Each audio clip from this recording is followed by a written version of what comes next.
为着让艺文经济会当万年永久，袂少国家拢有固定的时间甲地点的表演，亲像美国的 Broadway 就是其中一个例。即阵台湾的新盛景奖中剧团，招全台湾7个奖中剧团，杀年底大戏《伏魔英雄帖》再现白光剑，是全台湾头一个结合传统的脚步走路，阁有光调的布袋戏，咱做伙来看卖。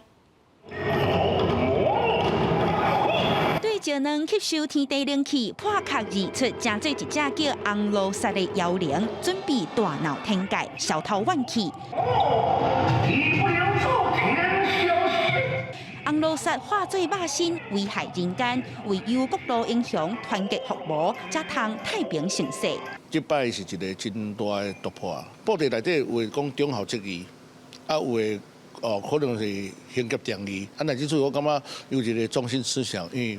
团结。 他希望我们开发一个 B2C 的商模，然后如果这个商模它成功的话，等待的是国际的观光客回流的时候，它可以像是越南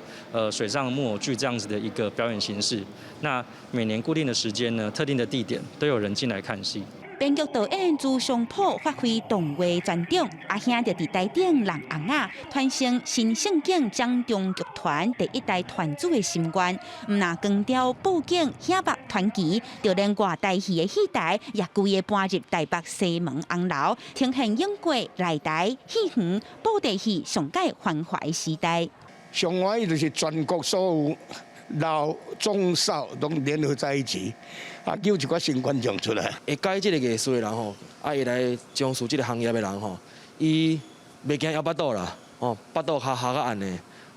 因为这是伊的兴趣嘛。这出由新盛景奖中剧团饰演的《伏魔英雄帖》，用显目的动画加灯光技术，招南北二路加强7个布袋戏奖中剧团参分临在地打击乐团，对2021年底小耍4天团结演出，期待发展做固定形式地点的常态性表演模式，和传统艺术新年也有新风貌。记者民警林学凯台北报道。